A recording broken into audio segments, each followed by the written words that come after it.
묵상 기도하시겠습니다.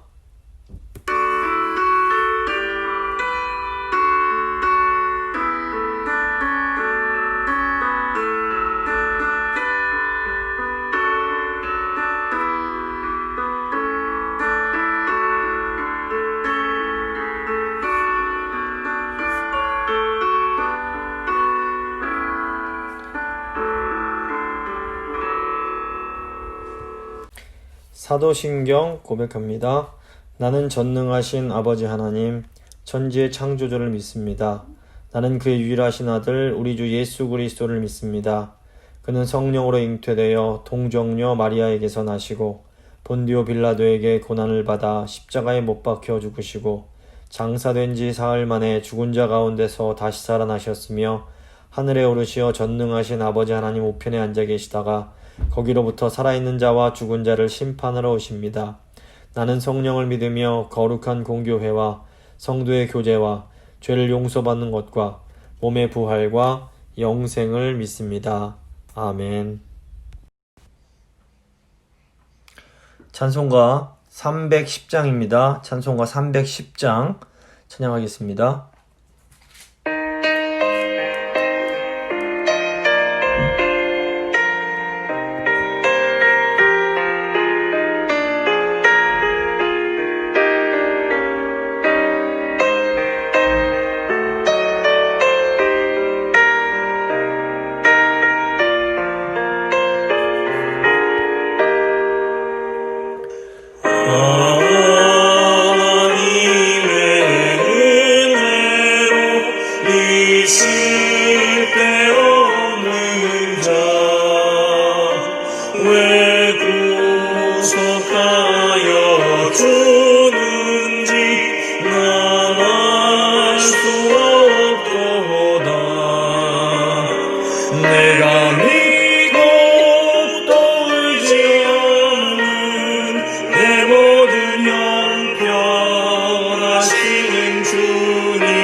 내 맘이 항상 편한지 난 알 수 없도다.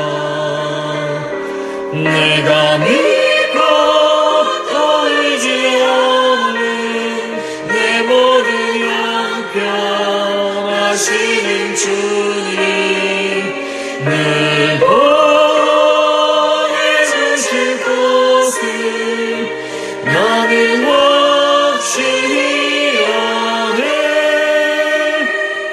왜 내게 성령 주셔서 내 마음 감동해.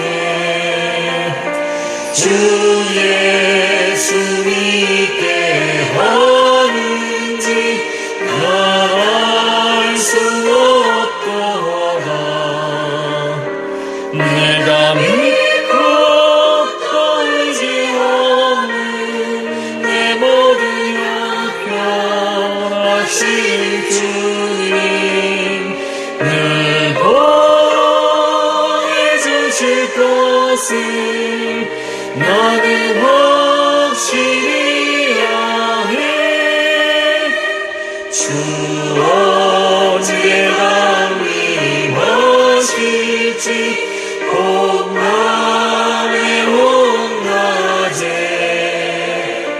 또 주님 만날 그것도 난 알 수 없도다.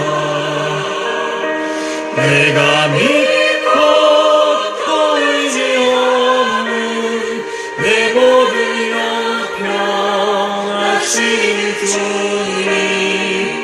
늘 보내주실 것을 나는 확실히 아네.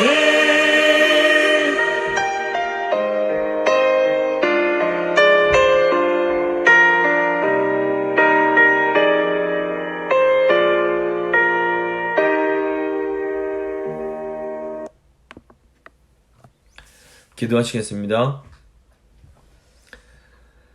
사랑과 은혜가 풍성하신 하나님 아버지, 오늘도 저희를 사랑하셔서 하나님의 말씀을 듣는 이곳으로 저희를 불러주신 것 진심으로 감사드립니다.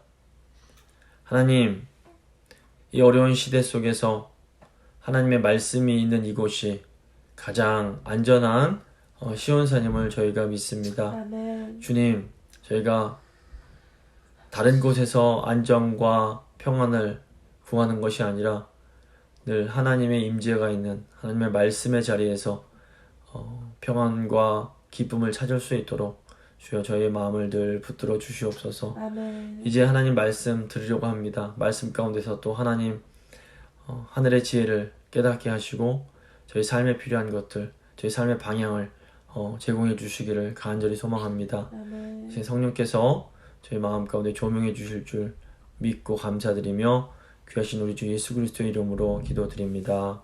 아멘. 오늘 주신 하나님 말씀은 열왕기하 3장 1절부터 3절까지 말씀입니다. 열왕기하 3장 1절부터 3절까지 말씀 제가 봉독해 드리겠습니다. 유다의 여호사밧 왕 18째 해에 아합의 아들 여호람이 사마리아에서 이스라엘을 12해 동안 다스리니라. 그가 여호와 보시기에 악을 행하였으나 그의 부모와 같이 하지는 아니하였으니 이는 그가 그의 아버지가 만든 바알의 주상을 없이 하였습니다. 그러나 그가 느밧의 아들 여로보암이 이스라엘에게 범죄하게 한 그 죄를 따라 행하고 떠나지 아니하였더라. 아멘. 오늘은 열왕기서 29번째 시간 열왕기하 3장 말씀 한번 같이 생각해 보도록 하겠습니다. 이제 지난 시간에 엘리사가 엘리야를 계승하는 그런 내용이 나오는데, 이제 엘리야 선지자를 계승한 엘리사가 본격적으로 이제 그 열왕기하 3장부터 선지자의 그 활동을 하는 내용이 나옵니다. 엘리사는 전쟁에서 군사적인 조언을 하고 또 때로는 굶주림과 질병의 문제를 해결해주고 또 죽은 사람을 살리는 등 여러 가지 기적을 행합니다. 이런 선지자의 활동을 통해서 여호와 하나님만이 전쟁에 승리를 주시는 분이고 또 풍요와 건강과 생명은 하나님이 다 주관하시는 거라는 것을 분명하게 보여줍니다. 이제 엘리사가 이 아합의 아들인 여호람 시대에 집중적으로 사역을 하다가 예후가 일어나서 아합 가문을 심판하면서 갑자기 자취를 감추게 됩니다. 그러다가 이제 엘리사의 죽음이 임박하면서 다시 잠깐 모습을 드러내게 됩니다. 이제 오늘 3장 열왕기하 3장 1절부터 27절은 그 북이스라엘의 여호람 왕이 모압과 전쟁을 하는 내용입니다. 먼저 이제 그 아합의 아들인 여호람에 대한 개략적인 내용이 1절부터 3절에 나옵니다. 1절 말씀입니다. 유다의 여호사밧 왕 18째 해에 아합의 아들 여호람이 사마리아에서 이스라엘을 12해 동안 다스리니라. 그러니까 북이스라엘에서 아합 왕의 아들인 여호람이 이제 왕이 돼서 12년 동안 통치를 합니다. 근데 열왕기하 1장을 보면 본래는 아합의 아들인 아하시아가 이제 아합을 이어서 왕이 되었습니다. 아마 이제 아하시아가 장자였던 것 같은데, 이 아하시아는 교만한 마음으로 우상을 섬기다가 이제 그 병이 생겨서 왕이 된 지 2년 만에 후손도 없이 이제 죽음을 당하게 됩니다. 결국 이 아하시아의 형제였던 여호람이 다시 이제 왕이 되어서 이 북이스라엘을 통치하는데, 이 북왕국의 여호람은 요람이라고도 이제 불리는데, 같은 시기에 이 남유다의 왕의 이름도 똑같이 여호람이었습니다. 그래서 열왕기하 1장 17절을 보시면 왕이 엘리야가 전한 여호와의 말씀대로 죽고 그가 아들이 없으므로 여호람, 이 사람은 이제 북이스라엘의 왕 여호람입니다. 여호람이 그를 대신하여 왕이 되니 유다 왕 여호사밧의 아들 여호람의 둘째 해였더라. 그러니까 북이스라엘의 여호람이 왕이 될 때 남쪽도 여호람이 다스리고 있었던 겁니다. 그러니까 남유다의 여호람은 그 여호사밧의 장자로서 이 아합 왕의 딸 아달랴를 아내로 삼아서 우상을 숭배하며 많은 죄를 지은 인물로 기록이 되어 있습니다.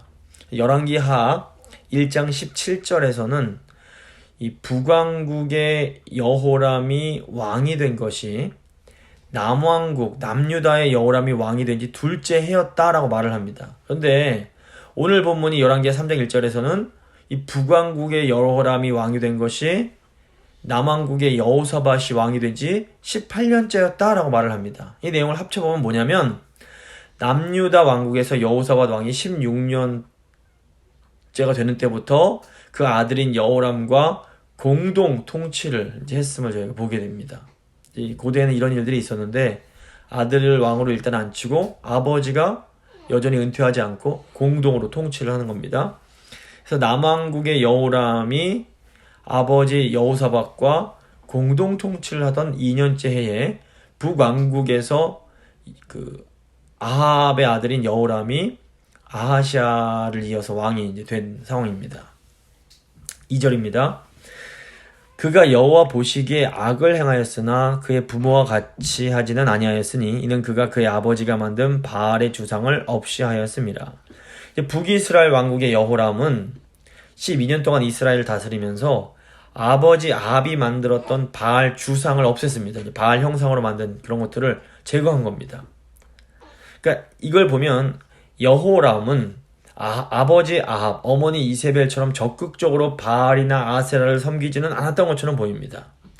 하지만 하나님 보시기에는 이 여호람은 역시 악한 왕이었던 겁니다. 3절 보시면 그러나 그가 느밧의 아들 여로보암이 이스라엘에게 범죄하게 한 그 죄를 따라 행하고 떠나지 아니하였더라.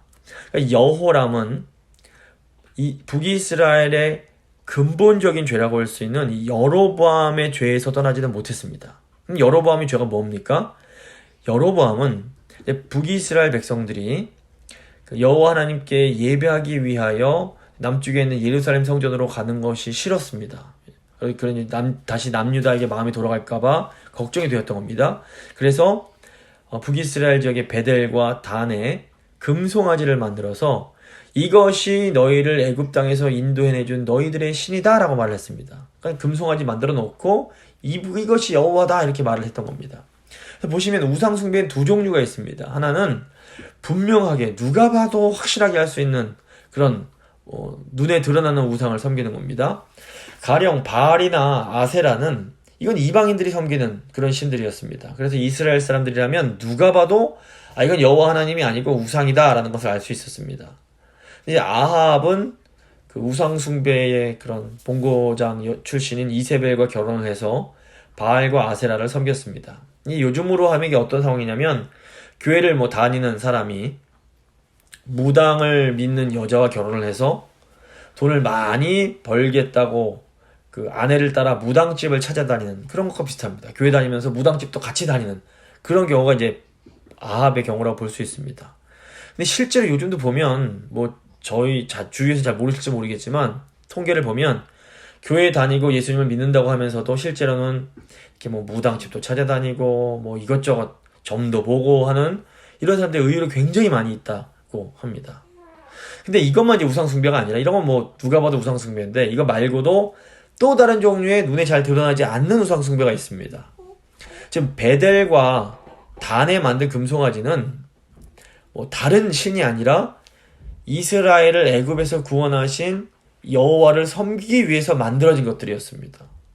그러니까 여로보암 왕은 이 외에도 산당들을 짓고 레위 자손이 아닌 보통 백성으로 제사장을 삼고 하나님께서 주신 절기가 아니라 가짜 절기를 만들어서 그 절기를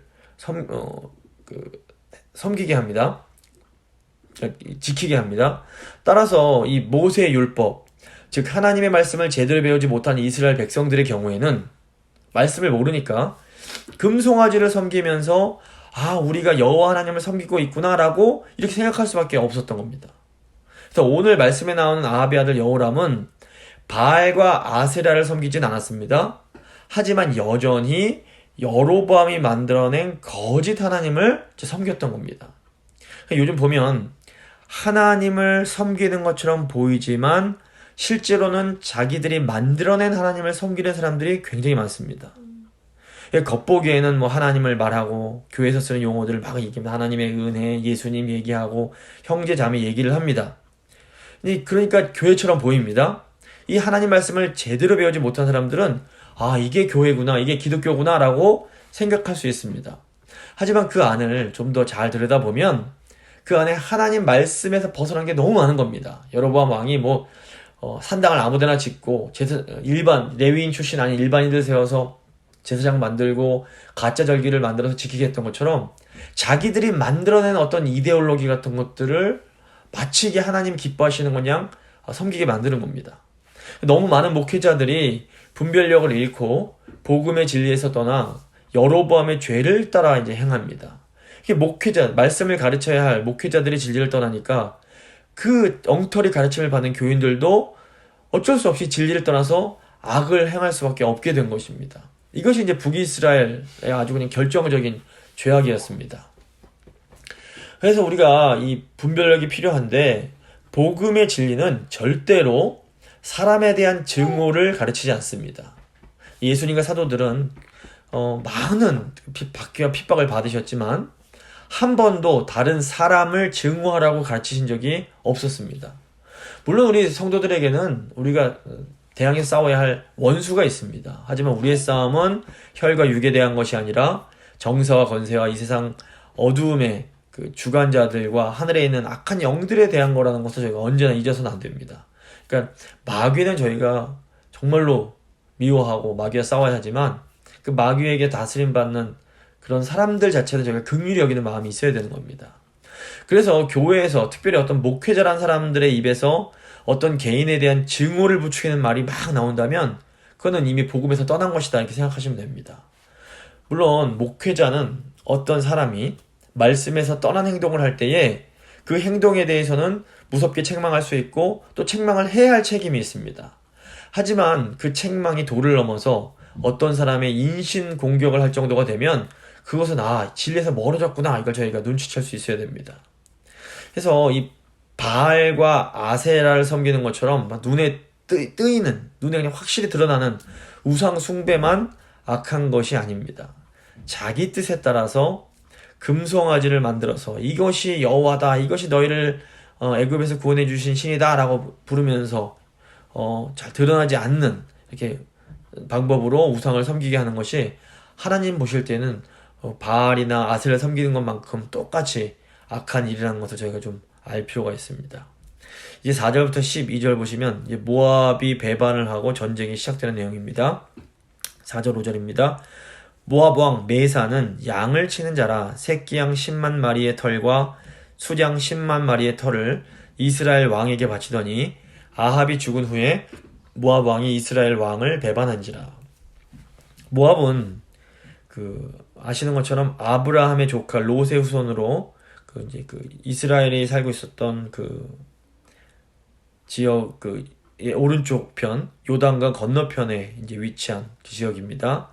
근데 이제 아합의 아버지 오므리 왕 때에 이 모압을 정복해서 이 모압이 이스라엘의 조공을 바치는 이제 속국이 되었습니다. 근데 이제 이 모압의 주된 산업이 목축업이었기 때문에 이 모압이 이제 북이스라엘의 속국이 된 후에는 해마다 엄청난 양의 양털을 조공으로 바쳤던 것 같습니다. 근데 이제 아합 왕이 죽은 후에 모압이 이스라엘 왕을 배반하고 바치던 조공을 중단하게 됩니다. 이 모압의 반란이 이스라엘에게는 즉 이제 북이스라엘에게는 경제적으로나 정치 군사적으로 굉장히 큰 타격이 되었을 겁니다.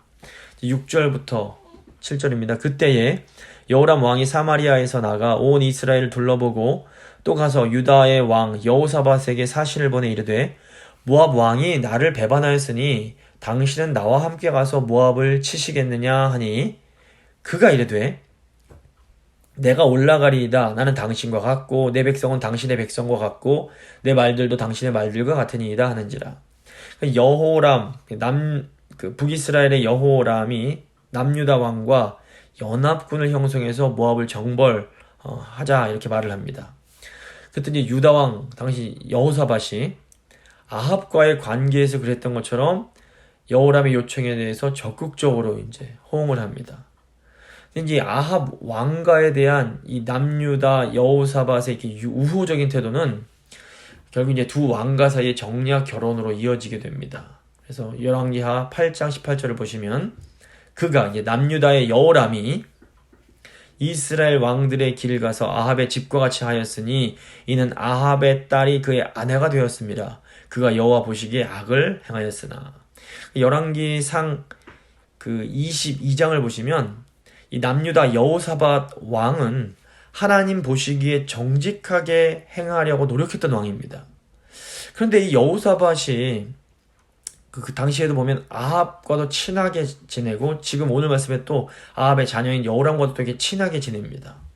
왜 이렇게 하나님을 잘 섬기려고 애쓰는 여호사밧이 이 북이스라엘 아합 왕조와 이렇게 잘 지내려고 했을까요? 아마도 표면적으로는 경제와 외교와 같은 그런 현실적인 이유가 있었을 겁니다. 근데 이제 또 한편으로 보면 북이스라엘이 혈연적으로는 어쨌건 간에 아브라함의 후손으로 이렇게 같은 여호와 하나님을 섬기는 백성이라는 것도 또 이 여호사밧 왕의 마음을 움직였던 이유였을 수 있습니다. 근데 이제 역대기를 보시면 하나님의 아들 하나니의 아들 선견자 예후가 여호사밧이 아합 가문과 어울리는 것이 하나님의 그 진노를 살 일이라고 하면서 그 무섭게 책망을 하는 내용이 나옵니다. 역대하 19장 2절입니다.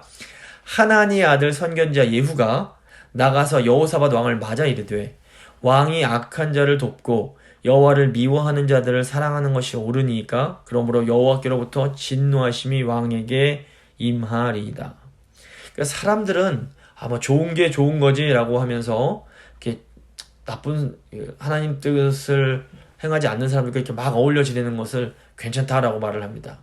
하지만 사실은 그렇지가 않습니다. 우리가 현실적인 이유로 악한 자들과 어울려 지내다 보면 이것이 결국 나중에 큰 올무가 되어서 돌아오게 되는 경우가 많습니다. 8절 보시면 여호람이 이르되 우리가 어느 길로 올라가리까 하니 그가 대답하되 에돔 광야 길로니이다 하니라. 그러니까 북왕국 여호람이 남유다의 여호사밧에게 어느 길로 모압을 치러 갈까요? 이렇게 물으니까 남왕국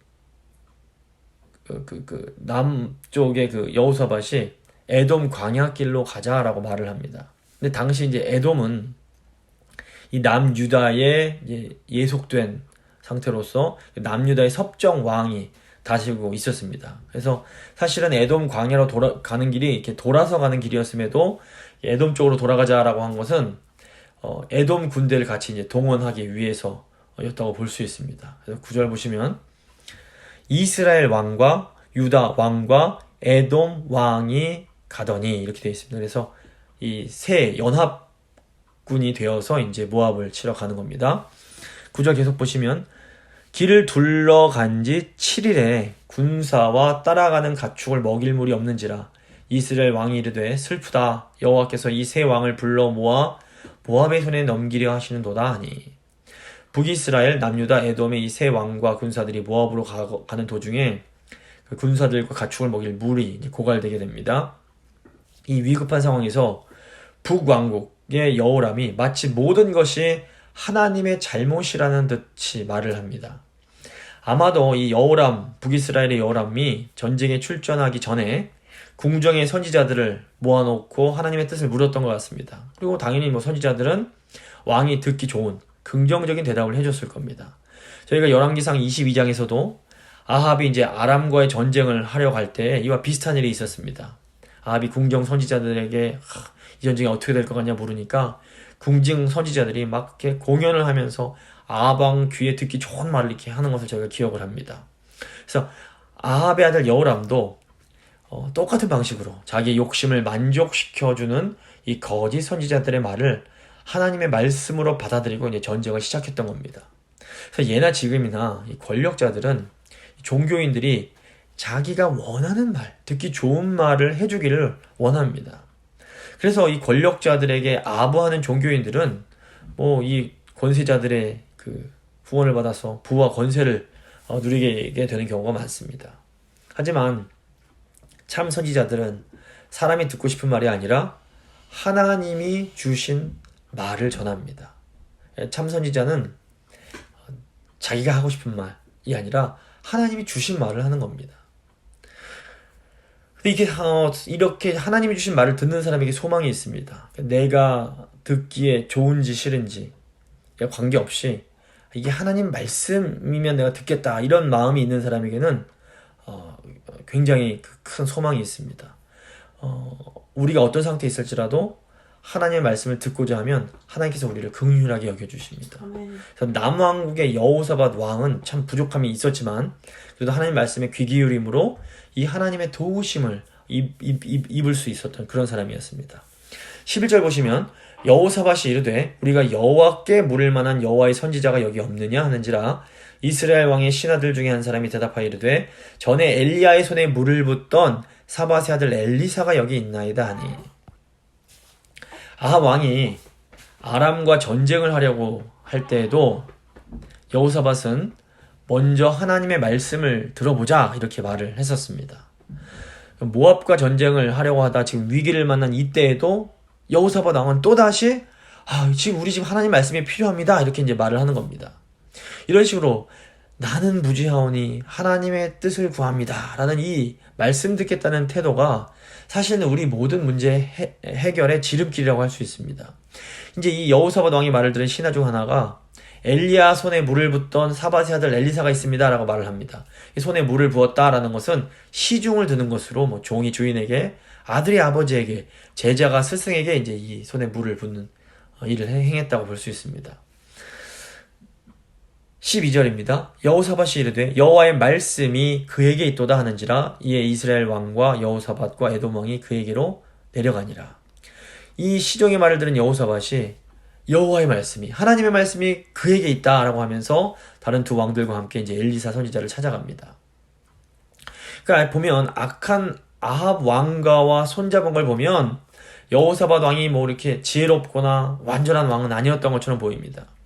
하지만 여호사밧은 하나님의 말씀만이 살 길이라는 것에 대해서는 분명하게 믿었던 왕이었습니다. 그리고 바로 이것이 이 여호사밧의 삶을 지켜줍니다. 우리도 연약함 가운데 여호사밧처럼 좋지 못한 선택을 하게 되는 경우가 종종 있습니다. 하지만 이 순간에도 이 여호사밧처럼 내가 하나님 말씀을 들어야겠다 이 마음을 가지고 있으면 하나님께서 그런 사람을 반드시 도와주십니다. 13절부터 20절 보시면 엘리사의 예언의 내용이 나옵니다. 13절 말씀입니다. 엘리사가 이스라엘 왕에게 이르되 내가 당신과 무슨 상관이 있나이까 당신의 부친의 선지자들과 당신의 모친의 선지자들에게로 가소서 하니 이스라엘 왕이 그에게 이르되 그렇지 아니하니이다 여호와께서 이 세 왕을 불러 모아 모압의 손에 넘기려 하시나이다 하니라. 세 왕이 이제 엘리사에게 가니까 엘리사가 북왕국의 여호람에게 굉장히 냉담한 태도를 보입니다. 아합 섬기던 바알, 당신 어머니 섬기던 아세라 선지자에게나 가십시오 이렇게 말을 하는 겁니다. 이거 왜 이런가 하면 여호람은 하나님 타령, 여호와 타령을 하기는 하지만 실제로는 하나님 뜻이 아니라 자신의 이익에만 관심이 있었기 때문에 그렇습니다. 여호람은 욕심에 이끌려서 자신의 입맛에 맞는 거짓 선지자들의 말을 하나님 말씀으로 받아들이는 사람이었습니다. 지금 여호람이 엘리사를 찾은 것도 상황이 위급했기 때문이지 사실 정말 하나님에 대한 간절함이나 하나님의 뜻을 따르고자 한 때문이 아니었습니다. 여호람이 처음에 모압을 치려고 했던 것도 여호람 자신의 뜻이었지 하나님의 뜻이 아니었습니다. 이제 그럼에도 불구하고 여호람이 계속 반복해서 여호와께서 이렇게 하면서 여호와께서 세 왕을 불러 모아 모압의 손에 넘기려 하시나이다 이런 식으로 하면서 자기가 하나님을 믿고 있고 이게 다 하나님 때문이다 이런 식으로 이렇게 말을 하고 있는 겁니다. 여호람이 표면적으로는 아합처럼 바알 숭배자는 아니었습니다. 하지만 여호람은 자신의 정치적 욕심을 지지하고 또 정당화해주는 이 거짓 선지자들과 결탁되어 있었다는 점에서는 사실 그 본질에 있어서는 아합 왕과 크게 다른 게 없었던 사람이었던 겁니다. 그래서 요즘 교인들 중에서도 사실은 자기 욕심으로 어떤 일을 시작했으면서도 그 일이 잘 안 풀리는 것 같으면 하나님 탓을 하는 사람들이 있습니다. 이런 분들이 이제 처음 일을 시작할 때는 함께 기도를 했을 겁니다. 그래서 이제 아마 마음속에 어떤 게 하고 싶으니까 하나님 제가 이 사업을 해도 될까요? 하나님 제가 이 사람을 만나도 될까요? 기도를 하는 겁니다. 그런데 우리 마음이 욕심에 사로잡혀 있다 보면 사람은 어떤 상황에 대해서 객관적으로 보기보다는 자기에게 유리한 방식으로 이렇게 해석을 하게 되는 겁니다. 그래서 마음에 욕심이 있는 사람은 설교를 들을 때에도 자기 귀에 듣고 싶은 말만 들리는 겁니다. 그래서 이게 하나님 뜻이 맞구나 이렇게 자기 확신을 하면서 어떤 일을 막 추구합니다. 근데 시간이 지나면서 이 일이 자기 뜻대로 풀리지 않으면 아니 하나님이 말씀하셔서 시작한 일인데 왜 이렇게 안 풀리는 겁니까 하면서 하나님을 원망합니다. 근데 이게 사실은 하나님이 말씀하시는 것을 들은 것이 아니라 자기가 듣고 싶은 것을 들었기 때문에 생기는 일입니다. 그래서 이렇게 내 뜻을 하나님 뜻보다 더 앞세우는 그런 태도는 이제 결국에는 자기 욕심을 위해서 금송아지 우상을 만들어낸 이 여로보암의 죄와 연결이 되는 겁니다. 그러니까 내가 하고 싶은 거를 하려고 하나님의 이름을 자꾸 덧붙이는 것. 이게 이제 금송아지 그 우상의 그 의미라고 할 수 있습니다. 그래서 여호람 왕이 눈에 보이는 바알의 그 주상은 없앴지만 하나님 보시기에 여전히 악한 왕이었던 이유가 바로 이 때문에 그렇습니다. 그래서 우리도 정신을 바짝 차리지 않으면 하나님을 섬긴다라고 하면서도 자칫 내 욕심을 섬기는 이런 올무에 빠질 수 있습니다. 그래서 어떤 일을 하기 전에 정말로 내가 하나님 뜻을 최우선으로 하고 있는지를 늘 점검하는 것이 굉장히 중요하고 필요합니다. 14절 보시면 엘리사가 이르되 내가 섬기는 만군의 여호와께서 살아계심을 두고 맹세하노니 내가 만일 유다의 왕 여호사밧의 얼굴을 봄이 아니면 그 앞에서 당신을 향하지도 아니하고 보지도 아니하였으리이다. 이제 내게로 검은 고 탈 자를 불러오소서 하니라. 검은 고 타는 자가 검은 고를 탈 때에 여호와의 손이 엘리사 위에 있더니 엘리사는 여호사밧을 생각해서 하나님의 뜻을 물어보겠노라 이렇게 말을 합니다. 하나님의 사람 엘리사는 여호사밧이 하나님 말씀 듣기를 간절히 원하는 자였다는 것을 알고 있었습니다.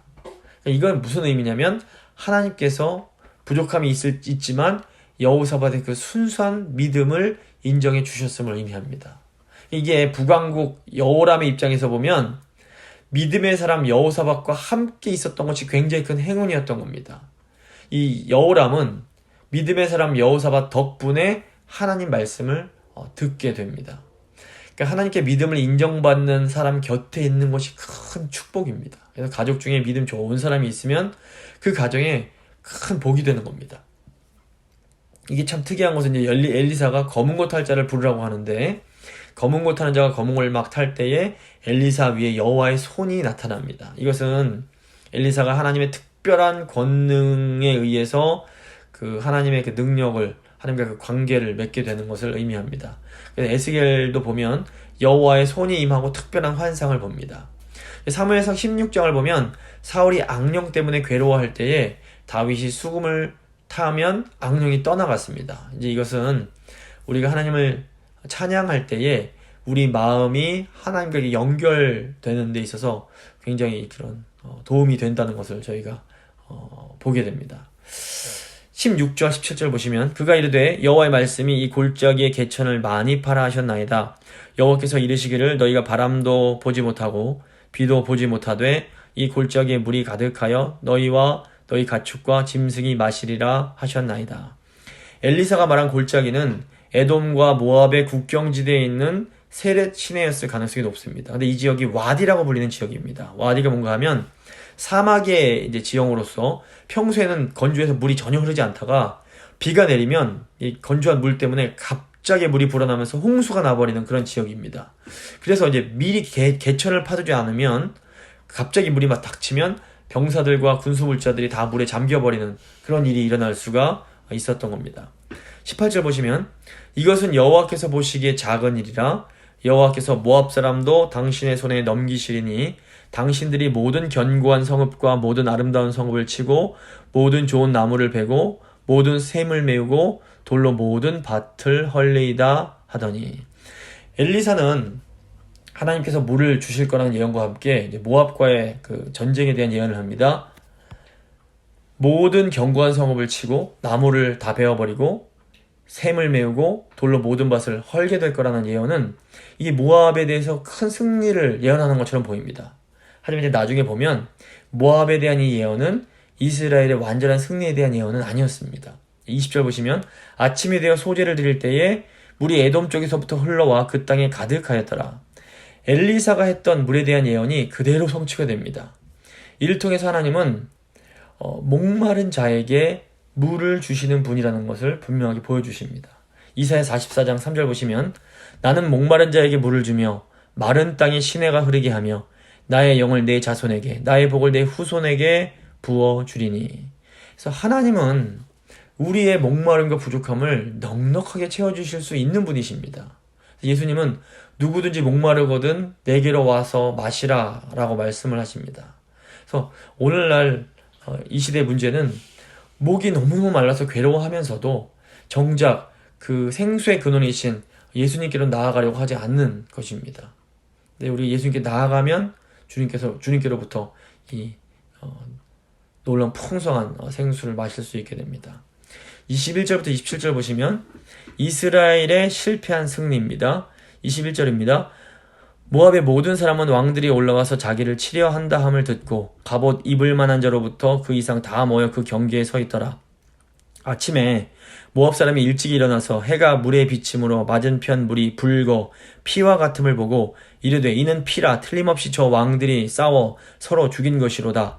모압 사람들아 이제 노력하러 가자 하고, 그러니까 하나님이 이 연합군에 보내주신 물이 개천에 모였습니다. 근데 이 물이 아침에 햇빛에 반사가 되면서 붉은 빛을 띄었던 것 같습니다. 모압 사람들이 멀리서 그것을 바라보고 이 붉은 빛이 연합군끼리 서로 싸워서 흘린 피라고 오해를 합니다. 근데 실제 전투 상황에서는 작은 실수 하나가 전쟁의 승패를 결정하는 경우가 많습니다. 그런데 이 모압 사람들이 확인조차도 하지 않고 연합군들끼리 자기들끼리 싸웠다고 확신하는 큰 실수를 하게 됩니다. 물론 여기에는 하나님의 개입하심이 이제 있었다고 볼 수밖에 없습니다. 24절 보시면 이스라엘 진에 이르니 이스라엘 사람이 일어나 모압 사람을 쳐서 그들 앞에서 도망하게 하고 그 지경에 들어가며 모압 사람을 치고, 모압군은 전리품이나 거두어 가자라는 생각으로 이렇게 별 큰 어려움 없이 이길 수 있을 거다 생각하고 이제 그 이스라엘 연합군 진영에 가게 됩니다. 하지만 이때 이제 모압군은 하나님께서 보내주신 물을 마시고 원기를 회복하고 사기가 충천해 있던 이스라엘 연합군에 의해서 대패를 당하게 됩니다. 그러니까 성경은 계속해서 전쟁의 승패가 여호와 하나님께 달려 있다라고 계속해서 가르칩니다. 그러니까 우리는 이 중요한 원리를 종종 망각하고 내 힘으로 승리를 얻을 수 있을 것처럼 착각을 하곤 합니다. 그래서 힘이 있으면 교만해지고 힘이 없을 때는 절망을 합니다. 하지만 하나님의 전쟁의 승패는 하나님께 있습니다. 하나님께 불순종하면 인간적으로 내 전략이 아무리 강해도 질 수밖에 없고, 하나님께 순종하면 내 전략이 아무리 약해 보여도 이거는 이기는 겁니다. 저희가 그동안 이 역사서 보면서 이게 계속 반복해서 나왔습니다. 순종이 승리를 가져옵니다. 25절 보시면 그 성읍들을 쳐서 헐고 각기 돌을 던져 모든 좋은 밭에 가득하게 하고 모든 샘을 메우고 모든 좋은 나무를 베고 길 하라렛의 돌들은 남기고 물매꾼이 두루 다니며 치니라. 그러니까 엘리사가 예언했던 것처럼 연합군은 모압 국경 안으로 들어가서 그곳의 성읍들을 다 파괴하고 밭들을 황폐화시키고 샘물을 돌로 메우고 좋은 나무를 베어버리는 등 모압의 반역에 대해서 철저하게 응징을 행합니다. 여기까지만 보면 이스라엘 연합군이 큰 승리를 할 것처럼 보입니다. 26절 보시면 모압 왕이 전세가 극렬하여 당하기 어려움을 보고 칼찬 군사 700명을 거느리고 돌파하여 지나서 에돔 왕에게로 가고자 하되 가지 못하고 이에 자기 왕위를 이어 왕위될 마다들을 데려와 성 위에서 번제를 드린지라. 이스라엘에게 크게 경노함이 임함에 그들이 떠나고 각기 고국으로 돌아갔더라. 이 모압 왕이 전세를 좀 뒤집어 보려고 칼찬 군사 700명을 데리고 에돔 왕을 치려고 했는데 이것조차 잘 되지가 않습니다. 그러자 이제 모압 왕이 최후의 수단으로 자기 장자를 성 위에서 번제로 불사르던 이런 끔찍한 종교 의식을 치르게 됩니다. 이게 아마도 이제 모압의 신인 그모스에게 바쳐진 인신 제사였을 겁니다. 그런데 이때 놀랍게도 모압이 아니라 이스라엘에게 크게 경노함이 임하게 됩니다. 이 경노는 하나님의 진노를 의미합니다. 결국 이스라엘이 마치 다 이긴 것 같은 이 전쟁에서 그냥 그 승리를 얻지 못하고 다 그냥 뿔뿔이 고국으로 돌아가 버리는 그런 일이 생깁니다. 왜 다 이긴 것처럼 보이던 이 전쟁의 마지막 순간에 이런 일이 일어난 걸까요? 사실 처음부터 이 전쟁이 하나님께서 원하시는 전쟁이 아니었기 때문에 그렇습니다. 모압이 북왕국 이스라엘을 배반한 것은 북왕국이 하나님을 버리고 우상을 섬기는 것에 대한 징계적 차원의 성격이 강합니다. 그러니까 여호람 왕은 사실 자기 마음대로 전쟁을 일으키기 전에 먼저 진심으로 하나님 뜻을 구했어야 되는 겁니다. 하나님, 제가 이 전쟁을 하는 것이 옳은 겁니까? 옳지 않은 겁니까? 이걸 먼저 묻는 게 제대로 된 순서였던 겁니다. 근데 그게 되지 않고 마치 자기 욕심대로 행하다 보니까 잘 되는 것 같다가 마지막에 하나님께서 그것을 막아버리신 겁니다. 말씀 마무리 짓겠습니다. 표면적으로만 보면 여호람 왕이 모든 일을 할 때 하나님을 막 이름 여호와를 언급을 합니다. 여호람이 전쟁을 시작할 때에도 궁정 선지자들을 불러서 하나님의 뜻을 이제 구한 것처럼 보입니다. 하지만 근본적으로 여호람은 하나님의 뜻이 아니라 자기의 뜻을 행하는 사람이었습니다. 하나님은 이런 여호람의 마음을 정확하게 알고 계셨기 때문에 처음부터 여호람이 부모의 죄를 따르진 않았지만 여전히 여로보암이 간 그 악한 길을 행했다라고 평가를 하십니다. 지금도 하나님은 우리 마음의 중심을 정확하게 보고 계십니다. 겉보기에 교회 다니고 하나님을 얘기하고 은혜를 말하고 막 이렇게 기독교적인 용어를 사용한다고 해도 그 마음 중심에서 하나님의 뜻이 아니라 내 뜻을 더 중요하게 여기고 있다면 사실 하나님 보실 때 그 사람은 안타깝게도 여로보암의 길을 가는 사람인 겁니다. 하지만 이렇게 연약함 가운데 실수하고 넘어지고 이렇게 하더라도 그 마음속에 진심으로 여호사밧 왕처럼 하나님 말씀을 듣고자 하는 사람, 내가 위기만 처하면 내게 하나님 말씀이 필요하다 이렇게 말하는 사람에게는 하나님은 반드시 놀라운 은혜를 베풀어 주십니다. 그래서 저희가 늘 마음속에 우리가 연약하다는 것을 인정하면서 하나님, 저에게는 하나님 말씀이 필요합니다. 저에게는 하나님의 인도하심이 정말로 필요합니다. 주님 말씀해 주십시오. 제가 듣겠습니다. 이런 자세로 살아가는 것이 너무너무 중요합니다. 그러면 하나님께서 반드시 우리가 목마를 때 넉넉하게 먹여주시고 우리를 어려움 처했을 때 우리를 구원해 주실 겁니다. 이 시간 한번 같이 하나님, 저희의 어리석음을 저희가 아오니 주님, 저희가 늘 하나님 말씀을 경청하며 살아갈 수 있도록 주여 도와주시옵소서. 어리석은 여호람처럼 내 뜻을 마치 하나님 뜻인 양 포장하며 살지 않게 하시고 여호사밧처럼 늘 어디서든 하나님의 뜻을 구하며 살아가는 저희가 될 수 있게 해주십시오. 한번 간절히 기도하도록 하겠습니다.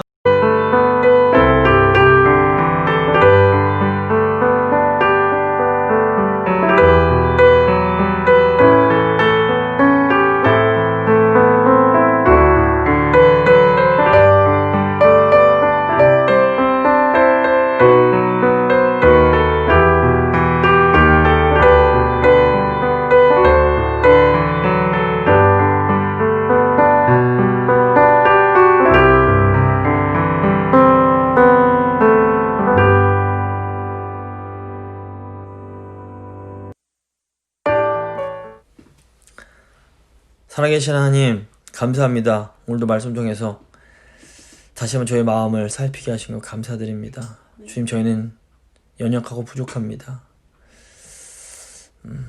주님, 저희가 여호람 왕처럼 또는 그 북이스라엘을 세우는 여로보암 왕처럼 내 욕심을 따라 행하지 않을 수 있도록 주여 도와주시옵소서. 내 욕심을 위해서 하나님의 이름을 망령되게 일컫는 그런 끔찍한 죄를 저지르지 않을 수 있도록 주여 저희를 지켜주시고 저희 교회를 지켜주시고 아버지, 이 땅의 교회들을 주님 긍휼히 여겨주시길 간절히 원합니다. 아멘. 하나님, 저희가 여호사밧 왕을 보면서 많은 부족함이 있지만 늘 하나님의 말씀에 경청하려고 하는 그 모습을 봅니다. 하나님께서 그 마음의 중심을 보시고 그 모든 연약함을 긍휼히 여기시고 언제나 위험할 때에 주님 도움의 손길을 보내주십니다. 주님, 저희도 언제나 하나님 말씀에 경청하는 그런 삶을 살아갈 수 있기를 주님 간절히 소망합니다. 주님, 저희 마음을 붙들어 주십시오. 저희가 부족함을 아오니 주님 늘 하나님 말씀의 인도하심을 받을 수 있도록 도와주시고 모든 일을 하기 전에 먼저 하나님의 뜻을 묻고 하나님 그 뜻에 순종하는 그런 저희가 될 수 있도록 주여 함께하여 주시옵소서. 하나님, 지금 이 캘리포니아 지역에 자연재해가 많이 일어납니다. 코로나 상황뿐 아니라 지금 산불까지 너무 많이 일어나서 많은 사람들이 위험에 처해 있고 어려움이 있는데 주님, 저희를 불쌍히 여겨주시길 간절히 원합니다. 주님, 하나님이 도와주시지 않으면 아버지 저희는 살 수 없는 존재들입니다. 하나님, 저희를 도와주시옵소서.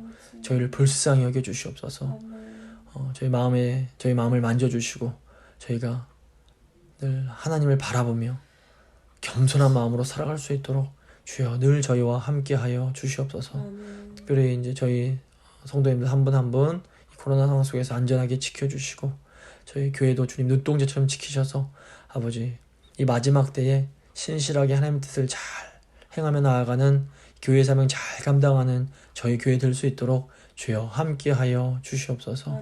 감사드리며 귀하신 예수 그리스도의 이름으로 기도드립니다. 아멘. 찬송가 526장입니다. 찬송가 526장입니다.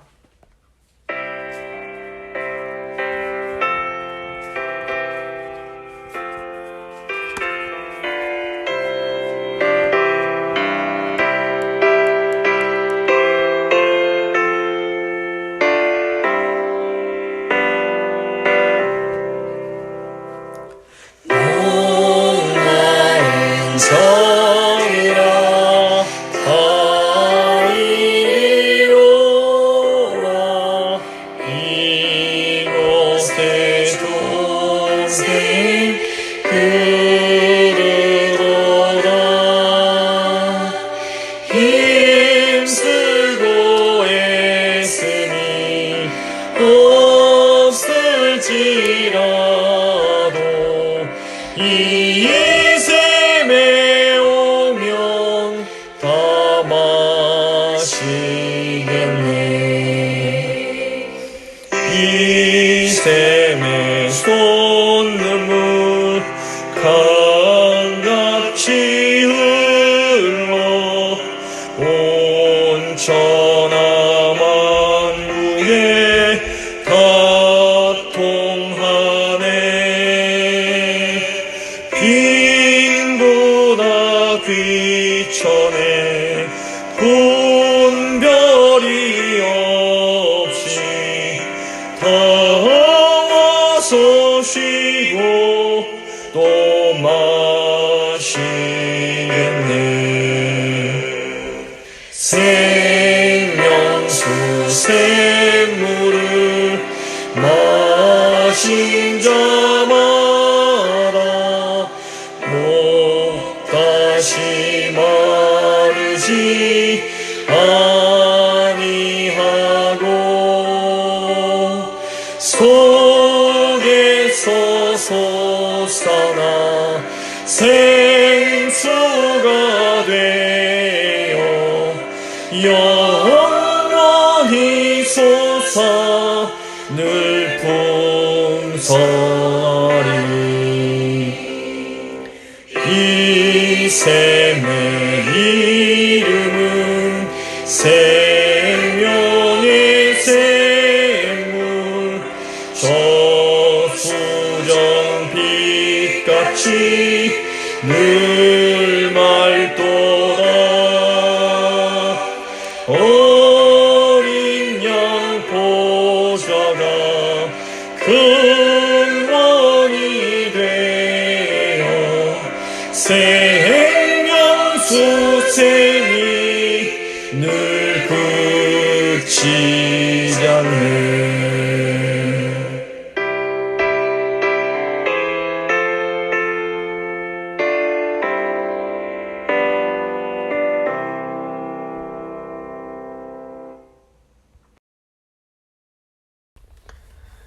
주님 가르쳐 주신 기도로 예배 마치도록 하겠습니다. 하늘에 계신 우리 아버지, 아버지의 이름을 거룩하게 하시며 아버지의 나라가 오게 하시며 아버지의 뜻이 하늘에서와 같이 땅에서도 이루어지게 하소서. 오늘 우리에게 일용할 양식을 주시고 우리가 우리에게 잘못한 사람을 용서해 준 것 같이 우리 죄를 용서해 주시고 우리를 시험에 빠지지 않게 하시고 악에서 구하소서. 나라와 권능과 영광이 영원히 아버지의 것입니다. 아멘.